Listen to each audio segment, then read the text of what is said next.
Welcome to Comfort Zone. This is a podcast all about pushing the host outside of their, comfort zone. This episode is sponsored by listenlater.net. I'm Christopher Lawley, a YouTuber and, now podcaster. I'm joined each week by Matt Birchler. Matt, how are you doing? I'm doing splendid. We're coming off WWDC week, which is tons of fun, and I don't think we're really going to talk about it on this episode, so...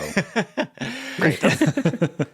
That's the nice thing about this show is it's not really a tech news show. It's kind of a tech news adjacent show where we talk about stuff we like. So we're also joined every single week by Niléane. Niléane, how are you doing? I'm all right. It's been a week.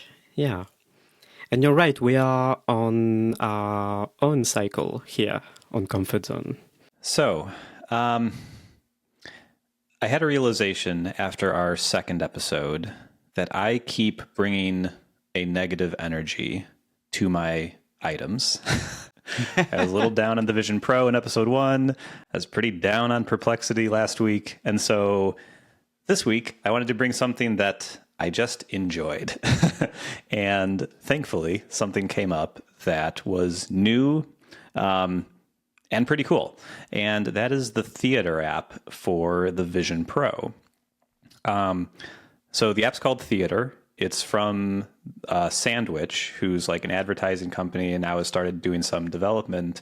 They also make an app for the Vision Pro, I think, called Television. And the idea of both of these is basically you can take videos that you have or that are on YouTube and watch them in this app in a theater. They have a couple theater, like fully immersive theater environments you can choose from. And in their television app, it's on a TV that you can kind of place in your room wherever you want. And it's kind of cool. The app is free. So if you have a Vision Pro, you can just download it and check it out.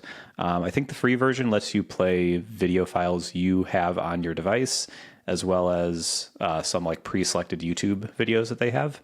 But there's a $4 in-app purchase if you want to unlock everything, which lets you watch any YouTube video, unlocks a couple more theaters you can watch in, and will give you the like additional video sources, video types in the future.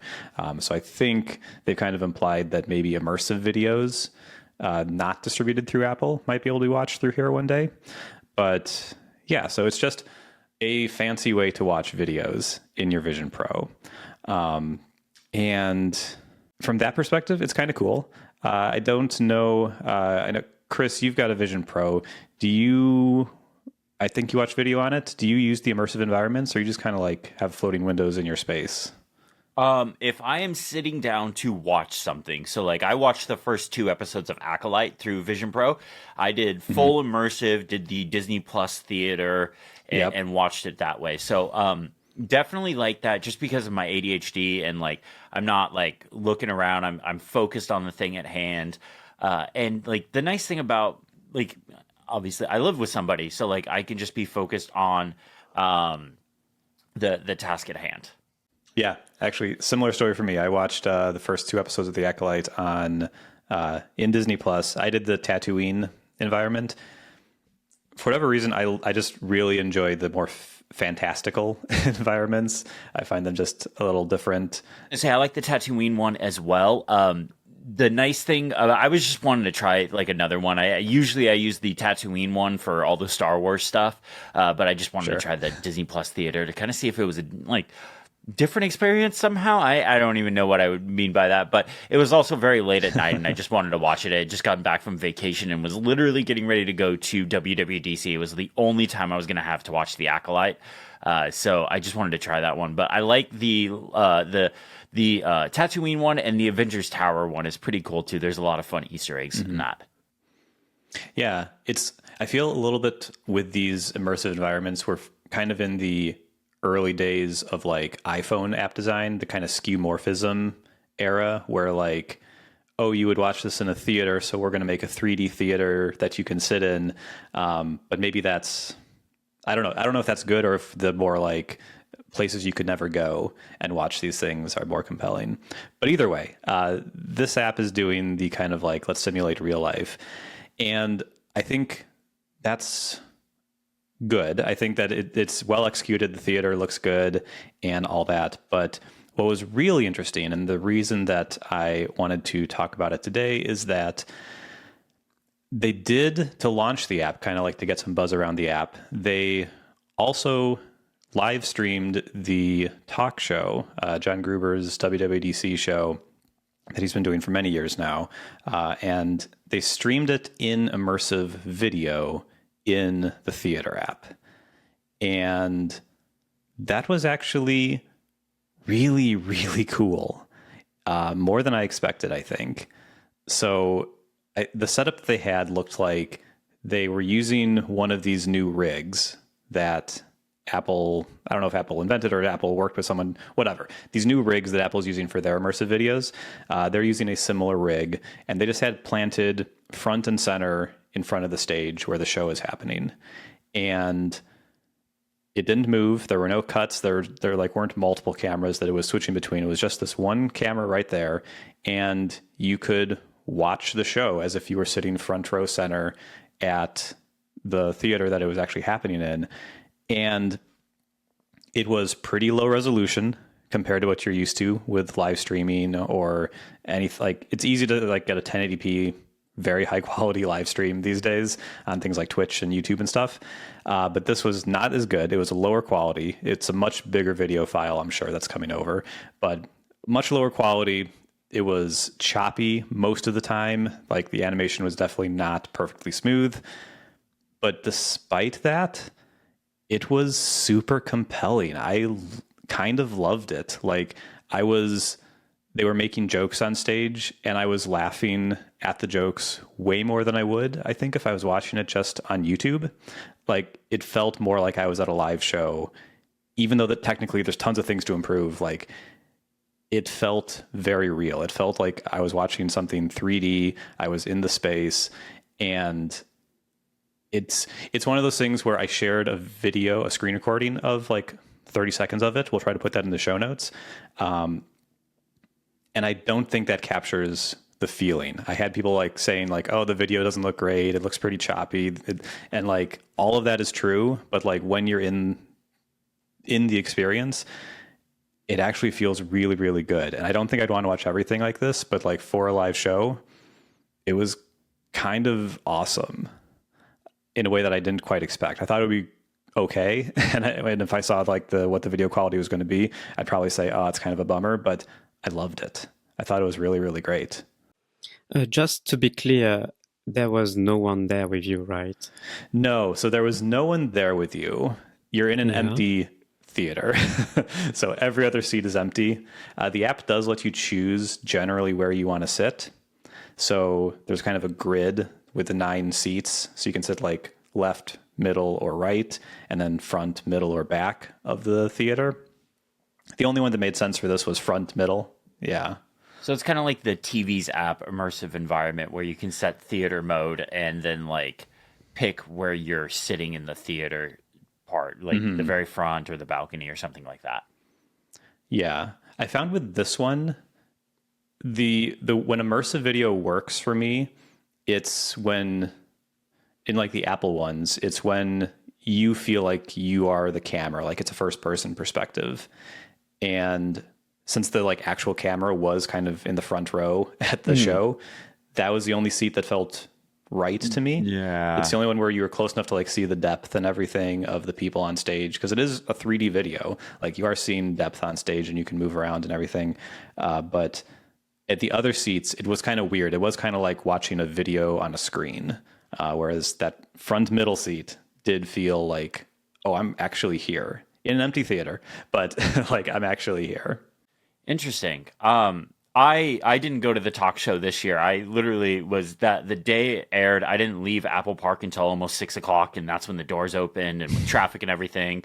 It's normally a 10-minute drive from where Apple Park is to the California Theater. It was going to be close to a 50-minute drive. So by the time I got there and parked and everything, I would have been late. So I wasn't able to go, but I've been the last 2 years, and it's a very different experience being in the theater than listening to the podcast after or watching it on YouTube or something like that. So the fact that this was a available to people this year is cool, and definitely it's a proof of concept thing for Sandwich. Like I'm sure like them and Gruber worked out some kind of deal. Like I don't know the details of it or anything, but like, I'm sure they worked out some kind of deal. Like, hey, let us test our new technical proof of concept thing, and we'll live stream the talk show for you, because it was only available on Vision Pro. Like I was like, oh, I can't make it, maybe I'll just download the app on my iPad and watch it that way, because I thought I was going to be able to do it that, and it's not. Like, it's just on Vision Pro. So yeah, so definitely, like, some marketing for them, some agreement, but like,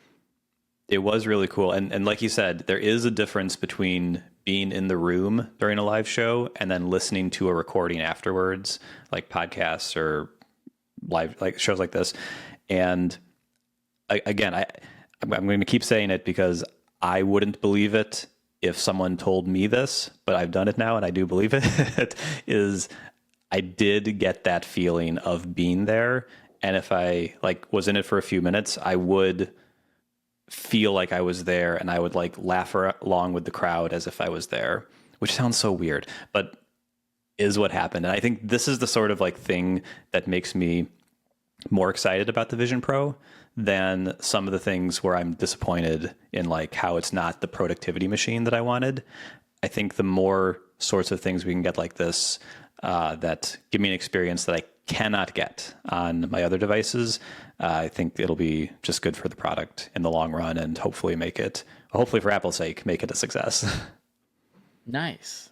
That's awesome. I'm really happy like this worked out for you. I didn't bring my Vision Pro to WWDC. Like I plan on putting Beta 2 and all that stuff on it as soon as I basically get off this podcast. I'm gonna load up the beta on it and play around with it. But like I want to use it for more, and I think one of the things that's going to enable me to use it more is actually in Vision OS 2, the beta, is keyboard pass-through, because I'm a big environments user. Like, I love the environments. I don't want to, like, if I just want to see the room around me, I'll just work on my iPad. I love the environments because I have ADHD. I'm able to block out the world around me and just focus on the task at hand. And now in Vision OS 2, keyboard pass-through is a thing, though it's only for the Magic Keyboard. Why do you keep doing this to me, Apple? Like, you're killing me. There are other keyboards. There are other much, much better keyboards. But keyboards with USB-C. Oh, yeah. Imagine. Yeah, or keyboards with actual travel on the keys and customizable and proper mechanical keyboards, and not what you call your MacBook's keyboard. They technically call the MacBook Pro's keyboard a mechanical keyboard. And I mean, technically it is, but it's not. Oh boy. Well, I like my Magic Keyboard. Just wanted to say it. Okay. No, that's fair. There will definitely be a challenge where it's build a mechanical keyboard, and we're going to get you on our train. Sure, if you give me the money, I'm up for it. Honestly, I will send you the parts. I'll do it. Yeah. Chris is like, I am not lacking in parts. I literally just bought big Costco storage bins to put all my excess mechanical keyboard parts and stuff in. And because I was like, I don't know what to do with these. I don't want to throw them out because I know I'll use them in the future. And like, it's good stuff, but like, I didn't know where to put them. So yeah, it's a whole thing now. All right. So anyway, there's our WWDC talk that we promised we wouldn't do. Terrible. It does sound good, your universe where you guys have Vision Pros and immersive videos. Sure would like that. It's coming soon to you. Like, when does it launch in France? July 12th. I'm not getting it though. Oh, okay. But my question for you is, you'll be able to go to the store and they'll have demos at the store. Will you go to the store and do one of the demos? Oh yeah, I will. Okay, yeah, all right, cool. Yeah, do the demo. Yeah, I will. Okay. I will have to take a train, about 1 hour 30 Oh, trip, but then I'm there and I'm going to try it. okay. All right. Yeah. I mean, it sounds like they have the time slots. I mean, and at least in America, they're having a hard time filling up like all the demos and stuff. And it sounds like they might be doing shorter and shorter demos now. So you might actually, it may not be that hard for you to get like the full 30-minute demo that they've been doing. I will. Stay tuned then. All right, so this week I was at WWDC. I was in Cupertino. I got there Sunday, left Thursday. Literally, we're recording the day after I got back. I am exhausted. I am sunburnt.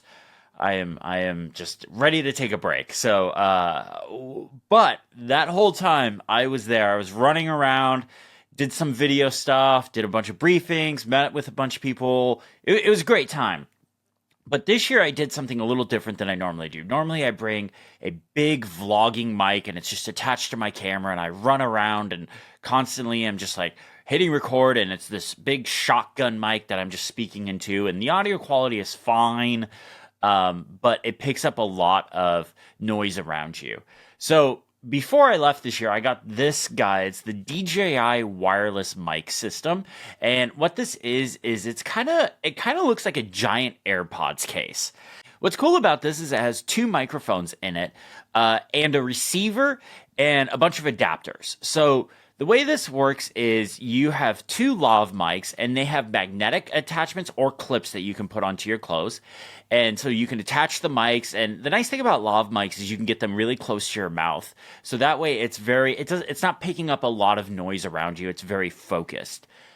So this was really nice system to have. It's wireless, but there is a receiver. So what I did is I put the receiver on my camera and there's a cold shoe mount adapter. So basically, for those that aren't aware, on camera systems, there are what's called cold shoe and hot shoe, and I never know which is the difference. To be honest, I've been doing video stuff for most of my life, and I still to this day don't know what the difference between a cold shoe and a hot shoe is.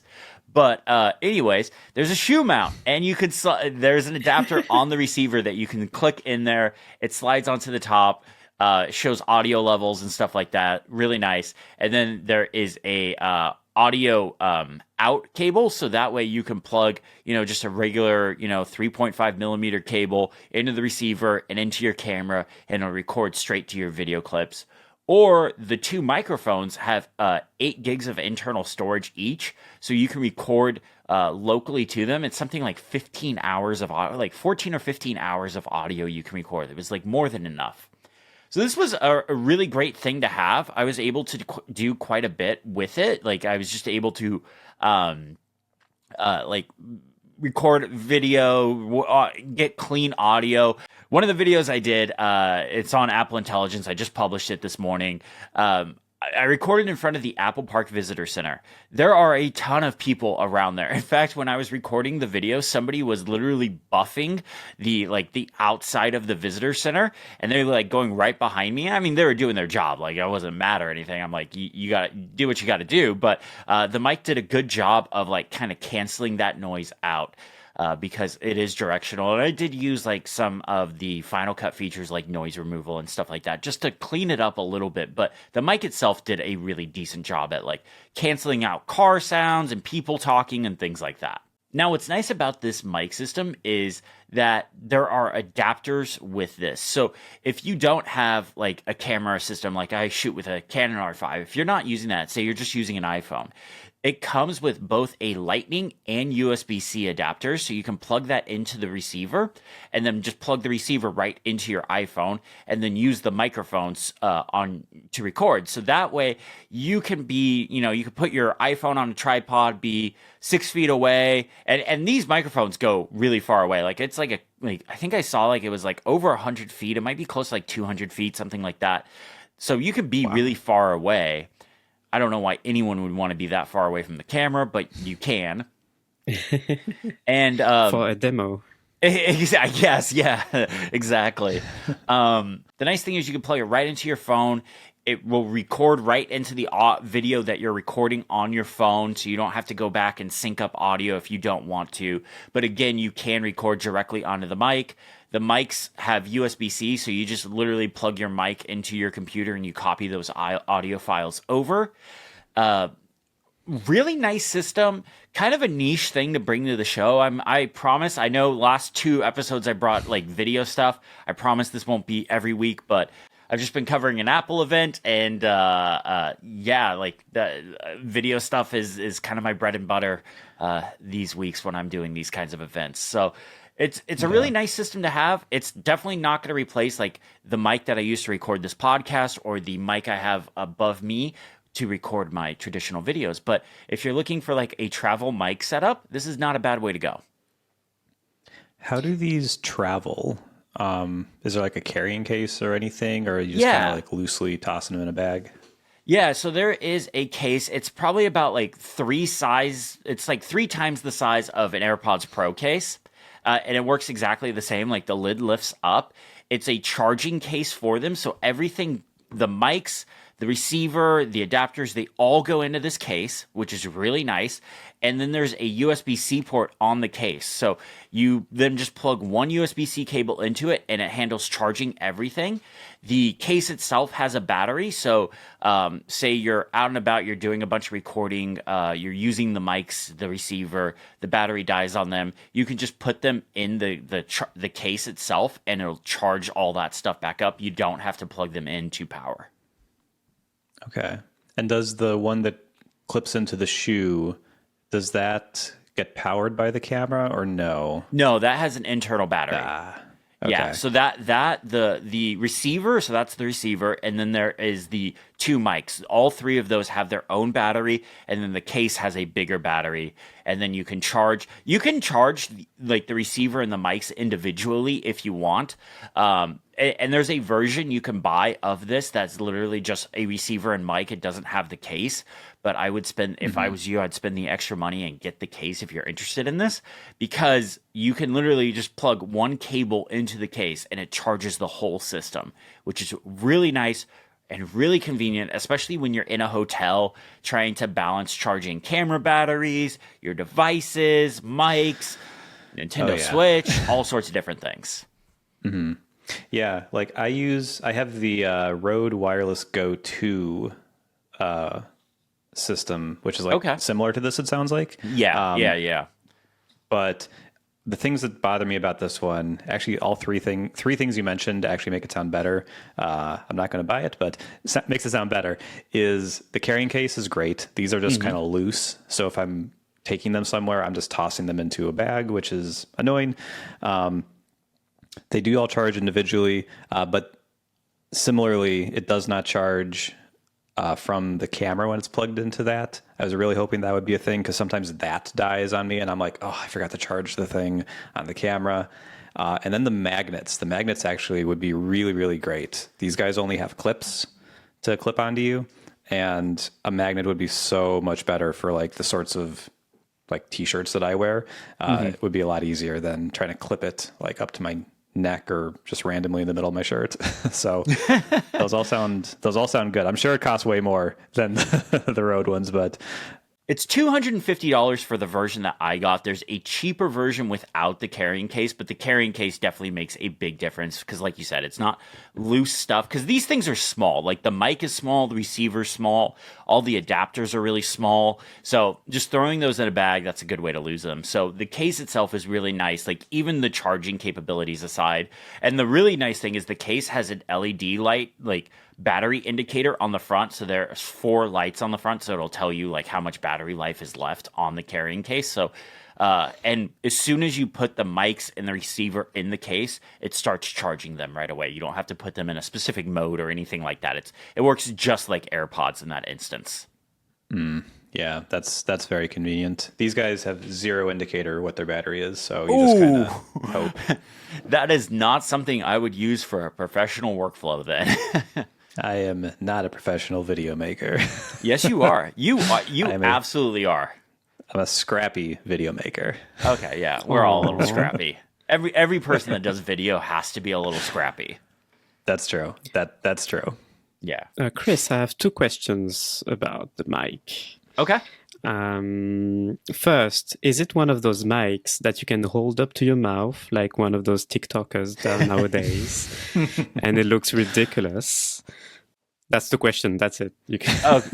So technically, yes, you can. Just like any mic. I mean, technically, you can hold any mic. I mean, you always see those people now with SM7Bs. Yeah, but does it look like the TikTok vibe? It is 100% the same mic all the TikTokers use, that they hold it instead of clipping it onto their. I do not get why they just don't clip it onto their shirts, because when you hold it, you're moving your arms, so you're getting uneven audio because you're moving the mic further away from your mouth. You're bringing it closer to your mouth. I don't get that. That trend drives me nuts. I don't get it. I do not understand it. These come with a magnet. It's super easy to just clip to anyone's shirt, or you can mount it someplace or whatever. Or it has the clip option a traditional lav mic would have, but the magnet system is really nice. So yes, it is the mic that all the TikTokers and YouTube short people that are using, and they're hand holding it. But I have never and will never use it that way. That is my promise to you. And they don't have a variant that looks like a tiny little microphone that you can hold up to your mouth? All right, those are the best. Yeah. Oh, the ones where like people are like pinching it. It's like the lav mics, but they're like pinching the clip thing. I especially don't get that. I'm like, what are you doing? You look like you're holding like this little dainty thing. Like, what are you doing? I don't know. Some people. Perfect. I really wanted an excuse to have your opinion on that. So that's good. Next up, you talked about plugging into the iPhone directly. Mm-hmm. How is iOS handling that? Is that all right? Yeah, iOS has handled external mics really well for a really long time. It does a really good job. I haven't used it for any production stuff, but I've done some tests with it. I tried it with the built-in camera app, and my pick last week, Kino, as well. I tried it with that as well, and it worked fine. The audio from the microphones and from the receiver gets baked into the video, so it's using that mic and not the iPhone's mic. So it's really nice. So if you're, like I said, putting your iPhone on a tripod and standing 6 feet away, or in Niléane's case, I believe that's about 2 meters. Thanks. Yeah, no problem. I did that conversion on the fly. You're getting much better audio than you would get if you were using just the iPhone's mics. So if you're even somebody that's doing just like iPhone videography or something like that, this might be something to look into. Nice. And for comparison to the, I was using the Rode VideoMic Pro Plus. That was all the stuff I was using for travel videos before I got this system. And that mic's like $400, and that's this like big shotgun mic that has to sit on the top of your camera. It has its own independent battery system. It uses micro USB to charge. It's really annoying to travel with. Oh, this is so much nicer to travel with. This has basically replaced that. I will probably look for somebody to give that the Rode VideoMic Pro Plus to in a bit, once I am positive these DJI wireless mics have proven themselves. Yeah, micro USB is a deal breaker in 2024. The only thing worse than micro USB is micro HDMI, and that's on my camera. And I was a little late to the recording because I was dealing with micro HDMI issues. I hate that port so much. I hate it. Why can't and why? This episode of Comfort Zone is brought to you by listenlater.net. Listen Later gets you through that big pile of articles you've been saving to read later. I actually use Listen Later myself and have gotten tons of value from it. With Listen Later, you can enjoy more of your reading list by listening to the articles that you saved. And how it works is really easy. When you find something you want to listen to, just email the URL to your Listen Later account. Listen Later will use the latest and greatest AI models to turn that article into a spoken narrative with amazingly realistic voices. Then the audio version of the article is delivered to your personal podcast feed that you can follow in any podcast app that you'd like. I've personally used Listen Later to listen while I'm walking the dog, while I'm doing workouts, while I'm doing chores around the house. And because it's just in the podcast app, the articles are just there for me. It's super easy to not forget about it and listen to them right away. It can even translate articles, so for example, you can save a French article and listen to it in English, which is pretty rad. And Listen Later has a very fair pricing model that scales to your needs. It's built on credits, so you buy credits and use those credits to translate articles into audio. Once you've used all of your credits, you can either automatically or manually, whatever you prefer, reload your account and keep using it. How much you spend is always up to you, though. So visit listenlater.net today to learn more and sign up for free. When you're ready to buy your first credits, you can get a 20% bonus on your first purchase by contacting Listen Later by email or through their support channels and just mention Comfort Zone.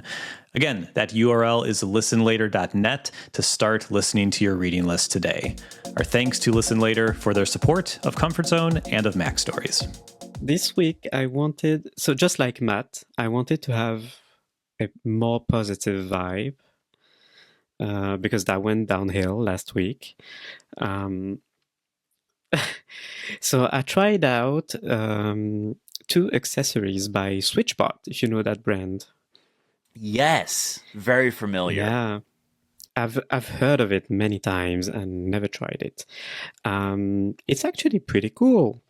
So I got actually a few months ago. I already got the SwitchBot Hub 2. Yeah, that's the name. SwitchBot Hub 2. Yeah, and what it does is it's a temperature sensor, a humidity sensor, and it's got a light sensor as well, all in one. And it has a neat trick up its sleeve.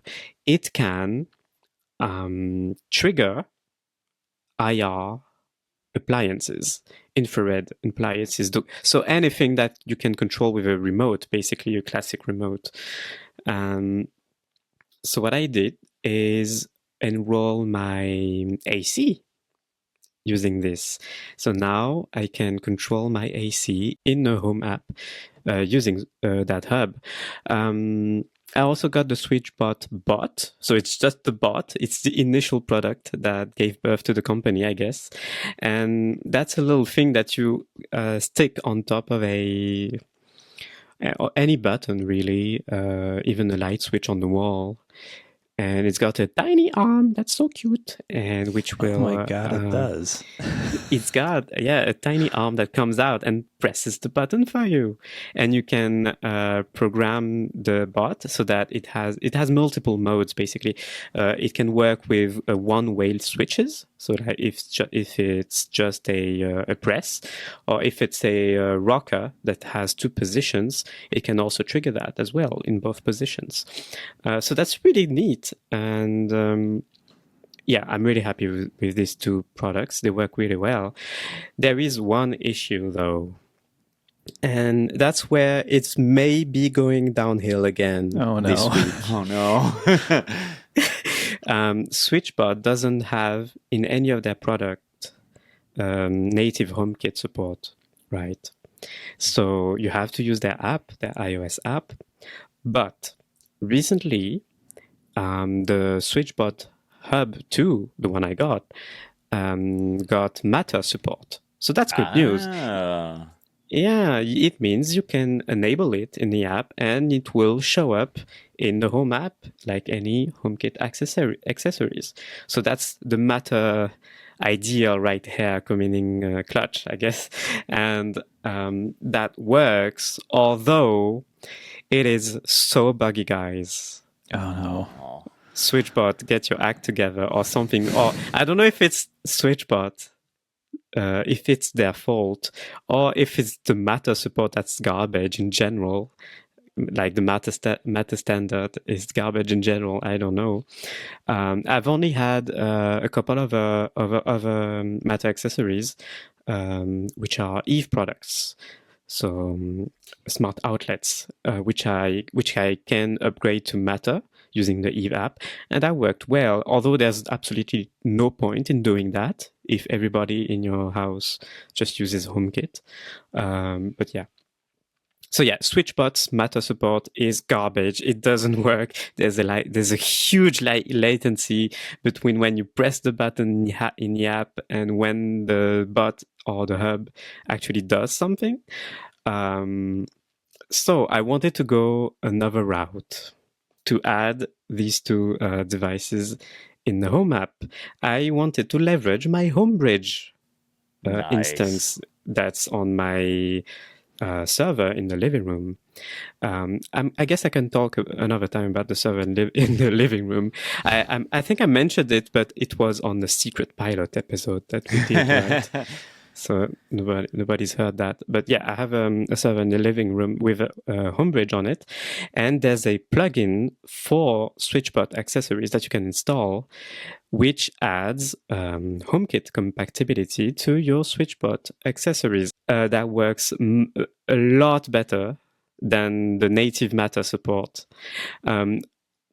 There's a lot of downsides, of course, because you have to set it up. It's not super easy. You have to read through a bunch of documentations on the GitHub page, so that may not be the most welcoming place for everyone.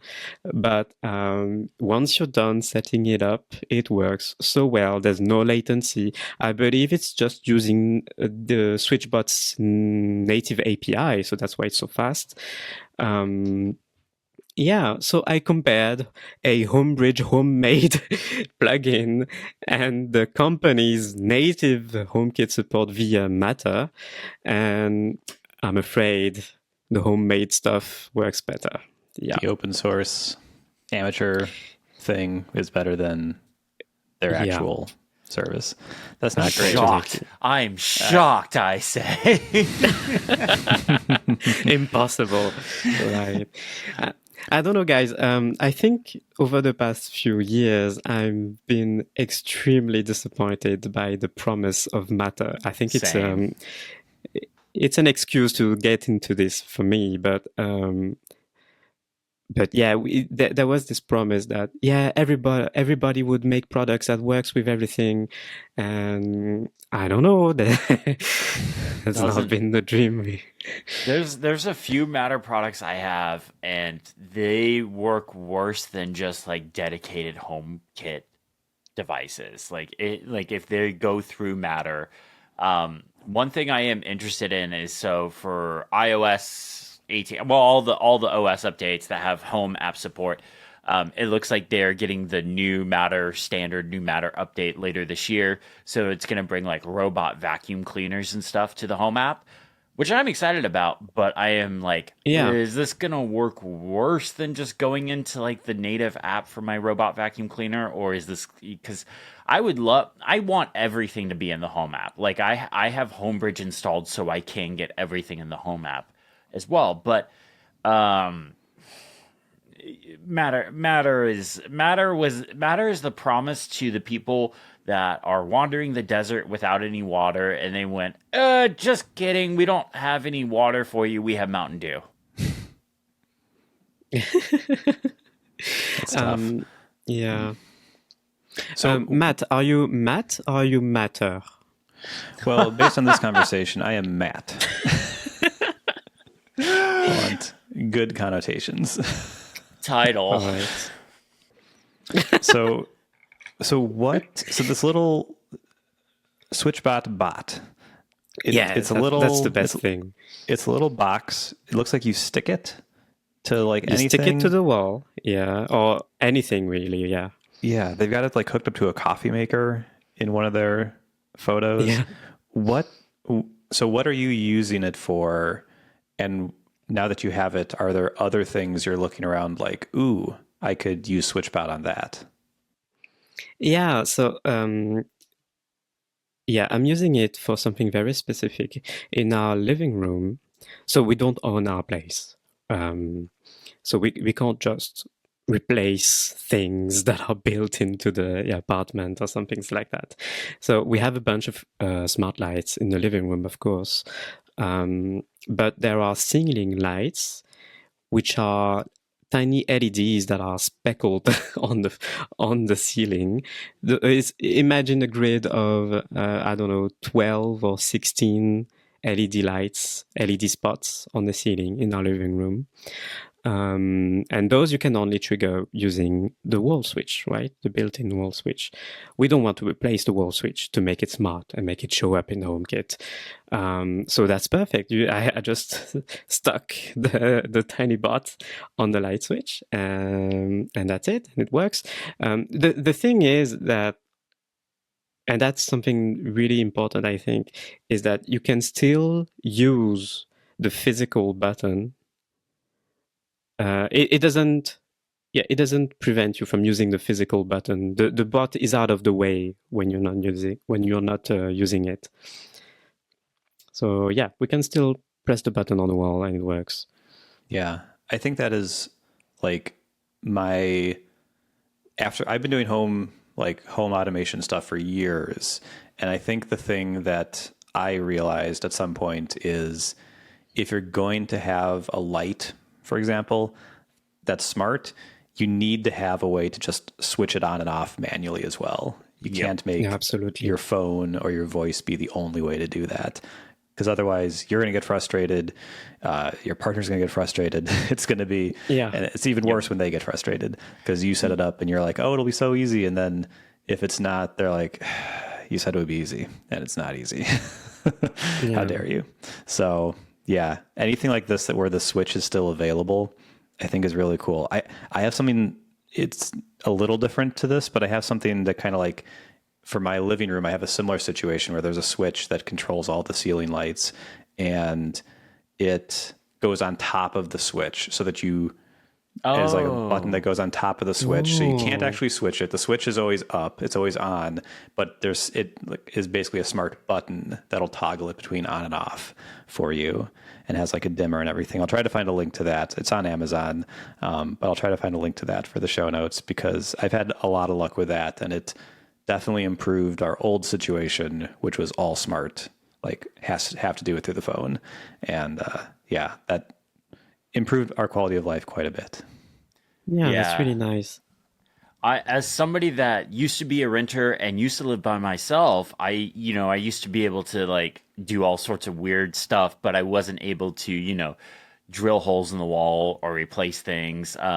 So I did a lot of like Philips Hue stuff, but I would put like the Philips Hue light switches on the walls as well and use those. But now that I own a house, I am going down the Lutron Caseta route, and I'm gonna save this for a future episode once I finish the project. I literally just started ordering everything, but I didn't want to start installing it and then leave for WWDC and like my girlfriend not be able to turn on lights because that would not lead to a happy relationship if that was to happen. And like the other thing too is like my girlfriend's mom stays with us quite a bit, so she's not a techie person at all. She's very, very non-technical, which is totally fine, but that means I can't have her be like, oh yeah, in order to turn on the lights in the living room, you need to yell at the assistant in the home pod to turn on the lights. No, there needs to be a light switch that she can hit. So the Lutron Caseta stuff is really interesting to me. You need to be comfortable doing a little bit of electrical work or hire somebody to install it. Yeah. I think the other thing, the hub too, it kind of feels really, really smart. And I guess that's their way of doing things, SwitchBot. The fact that you can just program IR commands. And the way it works is you launch the app and you enroll a type of device. So in my case, that was an AC, and it's going to guide you, right? It's going to say, all right, point your physical remote at the hub and start pressing buttons. And you can assign commands to each IR command. And yeah, becomes a smart device, and it's a really smart way of doing things. So I guess the way it works is that the hub too has an IR emitter, and it replaces your remote basically. Nice, yeah. I'm trying to think what I would use that for. I know this was a thing that like Android phones had for a long time. I think they called it an IR blaster, where you could do a similar thing, and then I think those died off eventually, but it does sound like a cool way to automate things that are not smart. Like my TV does not connect to any smart home anythings, but it would be kind of cool if I could ask Siri to turn on my TV. Do you have an Apple TV plugged into your TV? I do. Okay, so do you have CEC on your TV? I do. It does do that, but it's yeah. It doesn't work all the time. It's slightly annoying, but yeah, it's as reliable as Siri likes to be, I would say. See, what's interesting for my TV setup is the TV works just fine with CEC. My issue is my sound system. For some reason, when I moved, I'm literally using the same cables. There's nothing different. The sound system isn't even plugged into the internet. But for some reason, all of a sudden, CEC is not working right with the sound system. But it works fine with the TV. And it worked fine at my old place. Like, it worked perfect at my old place. It would turn on with the, like, if I turned on the Xbox or the Apple TV or something, it would turn on the sound system. If I turned it off, it would turn that off as well. But now it doesn't always turn on. Sometimes it does. Sometimes it doesn't. Sometimes it turns off. Sometimes it doesn't. Sometimes it just stops responding and you can't control the volume until you go up and unplug the thing and plug it back in. It's getting replaced because it's driving me wild. And more importantly, it's driving my girlfriend wild, and that's the reason why it's really getting replaced. Yeah. Us nerds will tolerate a lot. Yeah. All right, when's the challenge? I can't wait. Challenge. All right. Challenge. Niléane, it was your challenge. What did you make us do?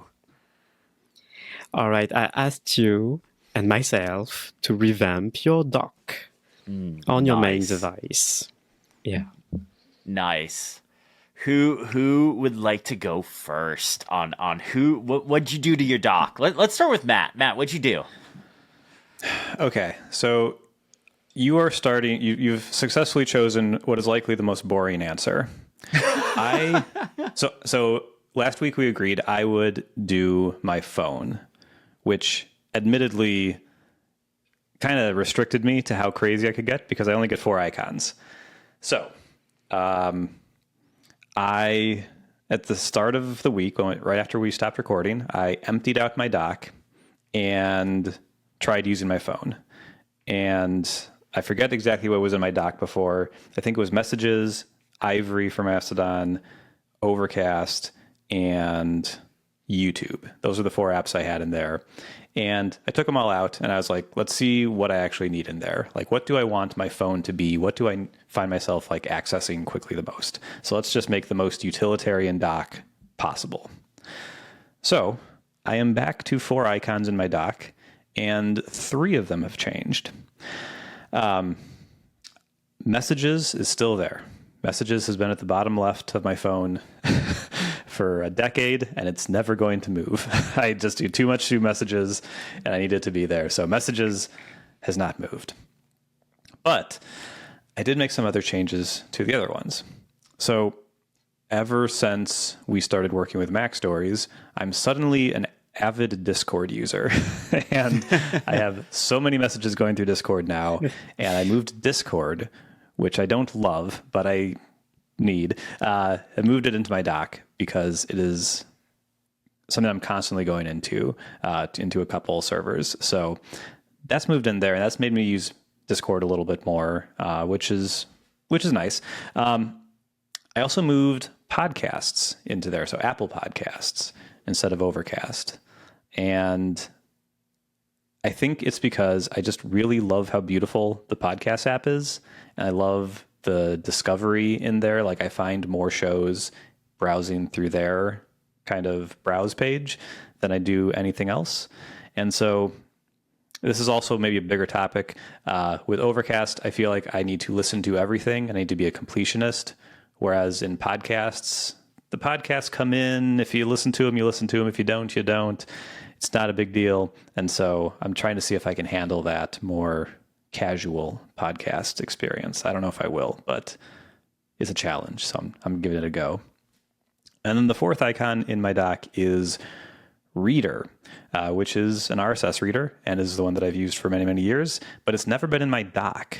And it took the spot that Ivory had. So when I would typically go to social media to see if I could find something interesting, now my muscle memory is taking me to my RSS reader, where it will still be clickbait stuff, but it will be at least longer form, higher effort things that usually make me happy. So That's what I've been trying to do. I tried to get wild with like shortcuts, or like maybe there were apps that I could like put in there where a long press would trigger these like fancy actions, and like no apps do anything interesting with that. So I couldn't really make like a launcher in my dock like I was kind of thinking I could. But yeah, I just kind of turned it into what are the core things I want from my phone, and that was messaging people, listening to podcasts, and reading the news, blogs, fun articles, like that sort of thing. And I think I like it. I don't know if Discord will stay there forever, but it's been making it easier for me to stick up to date with everything going on my Discord servers. So yeah, I would say it was not very painful ultimately, because I did not get that adventurous, I think. All right. I think you did a good job. I like that you swapped out apps. That's good. I fully agree with Apple Podcasts being really good these days. And I want to say that on a more superficial note, the Apple Podcast icon is really good. I like that it's colorful, saturated, and it's got a nice gradient. And yeah, I like it. It's a good icon. Yeah, it's very good. And they added a whole bunch of, again, this is not a WWDC episode, but they did add in iOS 18, which I'm running on all my devices dangerously. They added a whole bunch of little kind of nice UI features that just make using the app even better. So, and then the transcripts are great. Like it's super awesome. So yeah, it's an underrated app, I think, on in Apple's ecosystem. Definitely. Although it's super popular, so it's not that underrated. But amongst nerds like us, it might be underrated. So the device I did was my main device, which is obviously my iPad Pro. Like that's the device I work from. So when we initiated this challenge, it was before WWDC. It was the Friday before. When we completed the challenge, it's after WWDC. So just keep that in mind. So my dock has looked like this, and we're going to put links in the show notes so you can go ahead and go and look at them if you want. You can see my stuff, Niléane's map. We'll have links in the show notes so you can go check them out. My dock has looked like this for probably at least the last year or so. Definitely since the action button came to the iPhone, because I think the last thing I swapped around was putting Action Cut in the dock. So I have Files, the icon has actually been swapped out for the Finder icon. This is still my old dock. I hate the Files app icon with a passion. I think it's a bad icon. So I swapped it out with Finder, which is a much better one. Now it looks like you're on the Mac. Exactly. Like a lot of people think, like, how did you get Finder on your iPad? I did not. It's Files. It's just using the shortcut method of replacing the app icon.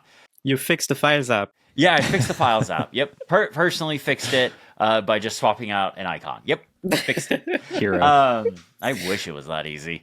Then I have Safari, Mail, Things, Fantastical, Obsidian, Drafts, GoodNotes, Reader, Raindrop.io, Final Cut Pro for the iPad, Lightroom, Photoshop, Photos, Music, Messages, Ivory, Discord, for the same reasons Matt said, Shortcuts, Action Cut, and then it's the app library. One thing I did do a long time ago is I disabled the recent apps. And if you do that on the iPad, if you disable the recent apps in the dock, you actually get 3 more spaces to put apps. So it brings it up if you have the 13-inch iPad for a total of 18 apps that you can fit in the dock. So, and I use all of that space. So that's kind of my old one. You guys can go ahead and click on the after dock link in our show notes, and things look similar. I didn't swap out any apps for, I just couldn't. Like, there are apps I want to put in my dock but I'm on the betas for them, and they haven't officially been announced, so I can't put that in there because then I would leak them, and I would feel bad if I was taking that away from the developers. So in the After Dock one, if it ever loads on my computer, let's see here. What you'll notice right away is I have iPadOS 18 installed on this iPad. This is my sacrificial iPad that I'm using for all my testing stuff this summer, not my production iPad, but the docks are the same. They just don't have the fancy new dark mode icons that I really like. The new dark mode icons in iOS and iPadOS 18 are really good, especially photos and maps. Those two in particular jumped out to me right away, and I absolutely love those. Music looks good. I really like the dark mode icons. Have you guys seen those yet? I am not a fan of all of them, but some are great. Like you said, the Photos app looks really, really good in dark mode. The icon looks really good in dark mode. But you said the Maps app? The Maps one. I like the Maps one. In the Maps icon, it looks bad. Really? I like it. I actually... It looks like they just added a negative filter on top of it. I guess. I guess. I don't know. I think it looks kind of interesting. I like it, but yeah, it looks pretty good. I'm with you, Chris. I think it looks pretty good. All right. Like we said last week, I will be shocked if we ever all agree on something, which is kind of the thing I love about this show. Like it's absolutely the thing I love about this show. So, but I like the dark mode icons. The other thing I did is to kind of match the theme. Obviously, third-party apps haven't updated to support the dark mode icon stuff. Like, it was literally announced on Monday. There's no way they could have updated. I mean, they're not even allowed to use the new API stuff and submit that to the App Store until September. So, what I did is on icons that support multiple app icons, I went in and purposefully picked ones that had black backgrounds. The Ivory one is the one I've always used. I switched my Raindrop.io one to one with a black background. I changed the Discord one to like this kind of cosmic dark one that looks really good. But I didn't go in and do any like icon theming for any of the other stuff. I just didn't want to.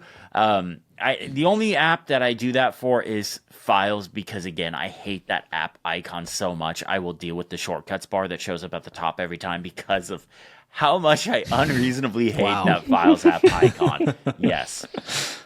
But so I kind of did that.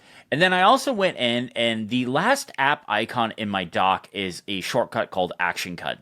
I made a video about this. Basically, it's a shortcut that I designed for the action button on the iPhone, but I use it on my iPad, and it looks at what focus mode I'm in and gives me different shortcuts depending on which focus mode I'm in. So it adapts to whatever situation I'm in. So, like, if I'm in my personal shortcut, it'll show me stuff like laundry timer.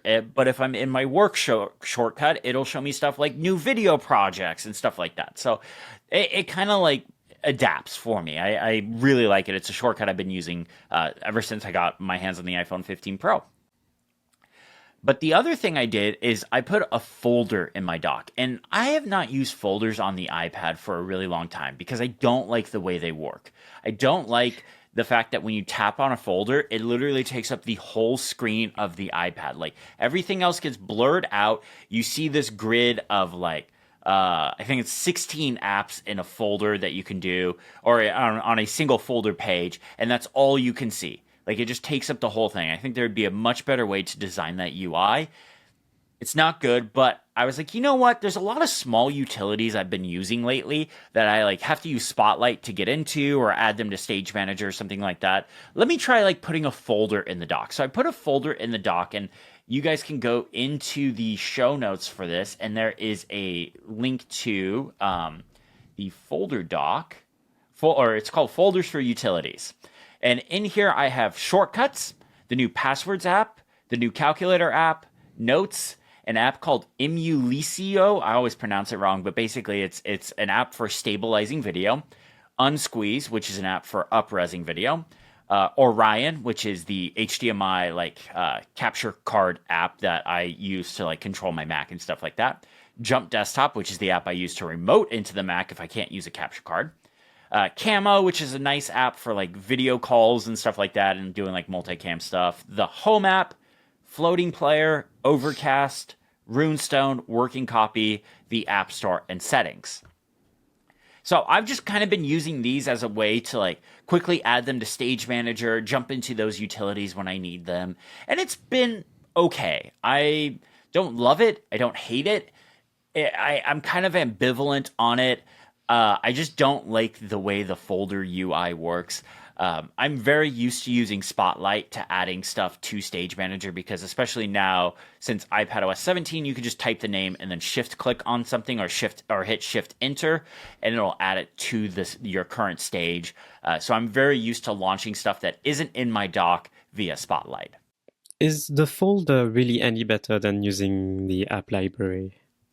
Because I test a lot of apps, because I have a lot of test flight stuff and I'm trying new apps all the time, my app library is kind of a mess. And my problem with the app library is it's based on the categories of apps developers pick. And a lot of times developers pick categories that they know their app will do good in, not the category the app should be in. Like my classic example is Ferrite, the podcast editing app, is under the entertainment category for some reason and not the creative category. And that just drives me wild because I absolutely will think, okay, Ferrite's a creative app, so I'm going to go into that first, and it's never there. So there's a lot of use cases like that. And then there's stuff like test flight stuff where test flight apps don't go into those categories. They go into their own separate categories. So that folder becomes a mess, especially in the summer. I just took all the test flights off my devices because we'll start getting test flights for the new updates here really soon. So that's going to become a mess. So I don't know if it's better for most people, but in my case, I think so. Yeah. So I revamped, in quotes, my macOS dock. So let's look at my initial dock, how it was a week ago. My dock has been this way for months. I've not touched it in months. So in order, there is Finder, of course, which I can't change. Safari, Fantastical, Ivory, Threads, Messages, WhatsApp, Telegram, Discord, the Home app, MimeStream, my main mail client, podcasts, music, Day One, Photos, Pixelmator Pro, Figma, Apple Notes, Visual Studio Code, GitHub, Obsidian, and Warp. Warp is a terminal app. Then on the right side of the dock, I've got two stacks. One stack is where my screenshots go. And the second stack is the default downloads folder, followed by the trash can, of course. So my dock is at the bottom of the screen, which is the correct place where docks go in general in life. Yeah. And so hear me out. And the issue is my first thought when going into this challenge to revamp my dock was, let's try to move my dock somewhere else. Let's try to put it on the left side like Matt, on the right side like weird people. So I tried that. The issue is that if I put it on the left side of my display, then it becomes horrible to switch my cursor to be on my second monitor, which is on the left. Oh, okay. Yeah. Yeah. Right? Because That's then true. the dock sits in the middle of the two. And having a second monitor on the left means that your cursor doesn't bump on the wall when you go to the left. So that's an issue, and it became really hard to just click on things in my dock suddenly. So I tried to put it on the right side of the display. So now you can click my second link in the show notes, which is my newest version of my dock, the one I'm rocking right now. The icons that are in there haven't changed much except for one thing. Actually, two things. One thing is I removed the Threads app. So there's no Threads app, of course, on macOS. It's a web app, right? It's a Safari web app to open the threads. So I removed that from my dock. because I don't use it that much, and I'm kind of a Threads hater, so I'm just trying to be more positive. So let's not use it as much, and I'm going to be fine. So I removed it from my dock, and let me just say, guys, when trying to remove anything else from my dock, I could not last an hour before I put it back. So let me tell you which ones I try to remove. I try to remove the home app. There's a reason why I have the home app in my dock. Because oftentimes when I'm at my desk, I just want to control my lights the lights that are at my desk, the lights in the room. And Mac OS does have home widgets. They are so bad. I just never want to deal with those again. They are really buggy, and they are widgets, so it comes with the inconvenience of having widgets on macOS. They either on your desktops, you have to squash your windows away to see them, or they're in your notification center, and that's just a mess in and of itself. So yeah, I like having the home app in the dock. I can just quickly click it and control any light and close it again. And the home app is actually pretty good on macOS. It's just basically the same as the iPad app, and it launches fast. And yeah, so I like having the home app in there. I tried to remove it. I just couldn't. I put it back right away after about an hour. Another app that I tried to remove was Day One. So Day One is my journaling app. I do a lot of journaling. I wrote about it on Mac Stories actually when the Apple's journal app came out, and I really like Day One. The thing is, I thought I could remove it from my dock because even if I'm a big fan of journaling, I don't write that often in the app, right? I don't have it open all the time. I open the app basically at least once a day at most, but sometimes it's just barely 2 times a week or something like that. So it's really not an essential app to have in my dock. But, and here you're going to call me crazy, and that's all right. I want to have the Day One app in my dock because I turned it yellow a few months ago. The default Day One icon is blue, and I made a custom icon for it. I turned it yellow because it looked nice in my dock, right in the middle. And it makes for a nice gradient between the music app and the photos app. And if I remove it, that nicety is gone. And I could not bear it. I put it right back. I get it. I'm the person that replaced the Files app icon with the Finder app because I want something that looks nice in there. So I totally 100% get it. Yeah, this is a little crazy, but I do get it. All right, perfect. So the other big change that I made to my dock is at the bottom of the dock, I re-enabled the recent applications section. Yeah, you can on the Mac OS, just like on iPad OS, you can turn on that section at the end of the dock. So it's either on the bottom if it's on the side, or on the right side if your dock is on the bottom side of your display. And that section is actually pretty useful. I'm quite surprised. It means that apps stay in there if I've opened them recently, and even if they're not open currently. And it's actually pretty useful. I found that pretty useful to be able to just relaunch an app that I just used an hour ago or something like that. So I would recommend turning it on if perhaps you turned it off because you're an old school Mac user and you're like, none of that. I think it can be useful. I'm not opposed to the recent section. Like, I would leave it on the iPad if turning it off didn't give me more spots to use in the dock, because the dock on the iPad is limited. Like, there's a cap to how many apps you can put in there. So if it didn't give me more spots, I would 100% leave it on. But I would rather have like the stuff that I really use a lot in the dock than like oh, here's this random utility that you use like once a week that you just opened. Chris, now you have a second dock in your dock with that folder. That's true. Yeah, yeah. So you're all in. The thing I'm noticing, okay, there's two things I'm noticing. Number one, your custom Figma icon is delightful. Oh, I didn't know that was custom. That's amazing. Yeah, that's the icon made by Gavin Nelson, I believe. Okay. Yeah.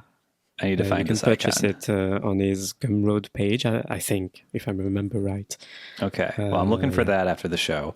And then both of you have much bigger docks than I ever use. So my dock on my Mac and my iPad are basically nothing. It's just the apps that I currently have open, which is very different from... Oh, so you mean the number of icons in there, not the size? Yeah, okay. Yes, yeah, the number of icons. So I have like 3 or 4 icons on my Mac dock by default, and then as I open new apps, they show up there. I guess I don't really use it as an app launcher necessarily. I tend to do that through Raycast. For me, because I'm on the iPad, having apps in the dock just makes it really easy to add them to Stage Manager, especially if I don't have a keyboard and trackpad attached. I can just, drag it right up, which that's why it's like the core apps I use are in the dock. So that way, if I don't have a keyboard and mouse attached, I can just drag them up or tap them and jump between them really quickly. It makes switching between apps a lot quicker on the iPad. But if I do have a keyboard and mouse attached, most of the time, like 95% of the time, I will just use Spotlight to either launch an app or add it to Stage Manager. Even if it's in the dock, like I will, like if I'm adding something to the stage, say like I have Ivory open and then I need to, I want to like check out Discord. I will just, Command space, Discord, shift click or shift enter, and just it adds it to the space. And it's a lot quicker than me going down to the dock, dragging the icon, and dropping it into the stage. That makes sense. Sense. What I'm learning from this is that we all have like very set in our ways docks, and like I'm gonna guess all of us go back to our original docks, maybe except for like some custom icon stuff on my end. Like I don't want to speak for you guys, but like I'm probably gonna leave the custom icon stuff, but I think I might take out the folder. I don't know. I now that I'm thinking about it, I love the way Matt phrased it. It's a second dock, and I kind of love that. So I might just leave that. Yeah, it's a good concept. There's one more thing. The stacks at the end of the dock. Yeah. So I'm used to having 2 stacks: a screenshots stack and a downloads folder stack. I believe the downloads folder is there by default. It right? is. Yeah. Okay. So I just like to add the screenshots folder. Let me say, the stacks are vastly superior when your dock is at the bottom, because they open in a fan upwards, and it's just really easy to just grab the latest file in there and drop it somewhere. Whereas if your dock is on the side, it opens always in a huge grid that covers everything on my screen. I just want to cry every time. It's the worst thing. And you can't just have the fan open on the side. I guess it would look weird, I guess. But I just want my fan stack. And so, yeah, I just want to conclude my section of the challenge by saying that right now, live, I'm right-clicking on my dock. I'm navigating to position on screen, and I'm selecting bottom again, and I can breathe again. There we go. So that was a fail.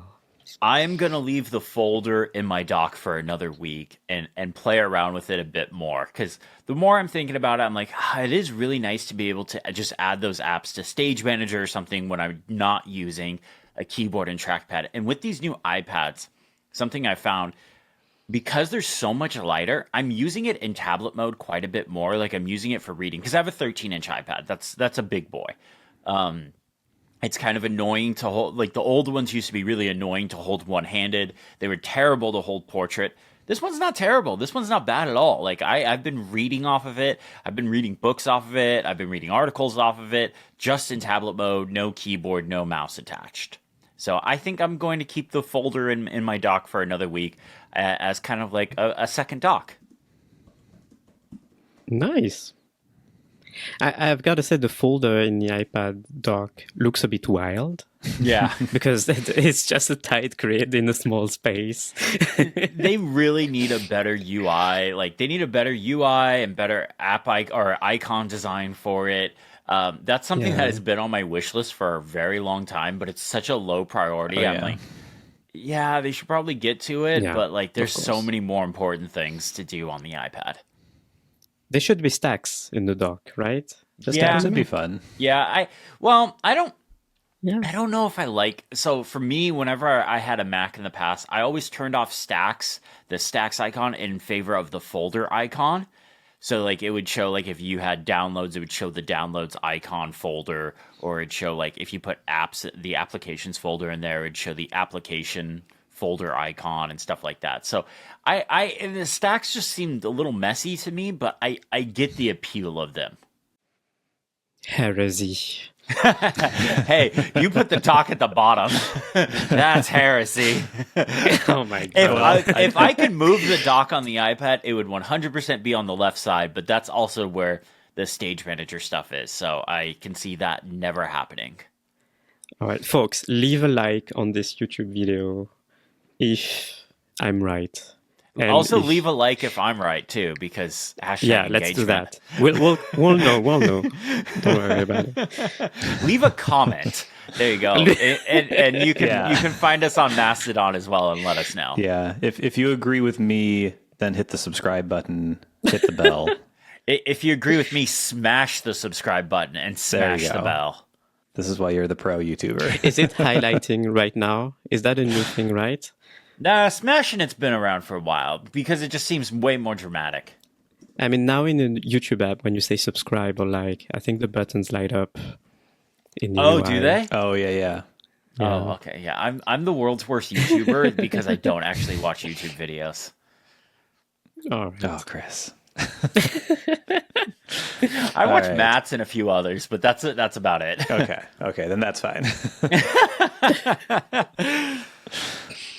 I just realized I had to backtrack because I had a lot of friends on here. Are you guys ready for our new challenge? Yes, I'm excited. What do you have for us, Matt, this week? I'm really excited. Okay, so the new challenge is hopefully pretty easy, although it might be bad if you've been reviewing apps for a long time. Oh, no. My challenge is to go to the App Store on your iPhone or iPad, whichever one you prefer, and go to the top apps. They could be the top free apps, top paid apps, and find an app that you've never installed. So not one that has the open icon, not one that has the re-download icon. We need a price or a get button next to it. And find an app you've never, ever, ever installed. The most popular one you can stomach installing and put it on your device and see how it goes. Ideally on your home screen, so you can stare at it all week. Do you know what one that is for me? Do you know what one that is for me? What is it? I have never downloaded it. It says Get next to it. TikTok. Never have once downloaded in my life. Oh my god. Grandpa, I'm so there you not go. happy about this. I have been so proud of. I'm gonna find another app. I've been so proud of never downloading You can find another app. It doesn't have to be number one. I legit. No, he said it. The reason why I hate TikTok is I hate vertical video, and they were like the precursor to it. They were the ones that made it popular. So I blame them for doing vertical and short form video, and I hate that stuff with a passion. I hate what it's done to YouTube and like the creator sphere and all that stuff. I could go on a whole rant about that. I'm going to find another app because I refuse to download TikTok, but I will find something. I'll find something that's actually interesting because everyone's tried TikTok except me. I love this challenge, but I'm afraid when I'm going to find... My top app is Temu, so I'm going to just Next week, you're going to see me with a whole bunch of cheap garbage around me. Oh my God. My grandparents love that app so much. And I keep trying to tell them, like, it's not what you think it is. It's not, you're not getting these amazing deals or anything like that. Microsoft Teams. Am I going to install Microsoft Teams? Yes. Yes, Microsoft Teams. Yes. Yeah. And it needs to be like a team of one where you're just like literally talking to yourself all day. I'll just send you invites to Microsoft. No, I did my time. Week we all used Microsoft Teams. That was my last big project in IT other than dealing with COVID stuff, was getting Microsoft Teams set up for everyone and like a almost 300 person company, and it was a disaster. Oh my God. Literally got abused from day one. It was a nightmare. So that's it for this episode of Comfort Zone. Thank you all so much for listening. Our thanks to listenlater.net for sponsoring this video. Matt, say goodbye and tell people what you're up to and where people can find you. Well, you can find me on YouTube, A Better Computer. Find me on my blog, birchtree.me. And yeah, I'm just enjoying the summer, taking a break, and mostly just working on this podcast with you fine people. So looking forward to next week. Aw, shucks. Yeah. Niléane, tell people goodbye, where to find you, what you're working on. I know you probably have a really busy summer in front of you. Oh, yeah. So I just won't get into it right now, but there are snap elections happening in France. And it's both a nightmare and really exciting, but mostly a nightmare. So I'm going to talk about that on Mastodon. Find me there. And maybe I'll write something on Mac Stories next week. Probably. Yeah. Nice. Well, I'm Christopher Lawley. You can find me on YouTube. It's my name, Lawley. Or you can go to the untitled.site, and links to all of my stuff are there as well. Our thanks to Mac Stories for hosting this podcast. We are a Mac Stories podcast after all. It's great being there. It's been really fun. Thank you all so much for listening. If you're watching on the YouTube video, hit the like button. And if you're listening on the audio version, maybe go into Apple Podcasts or Overcast and rate us, or give us a star in Overcast or something like that if you feel up to it. It actually does help people find the show, and we'd appreciate it. Thank you all so much for listening. Have a great day.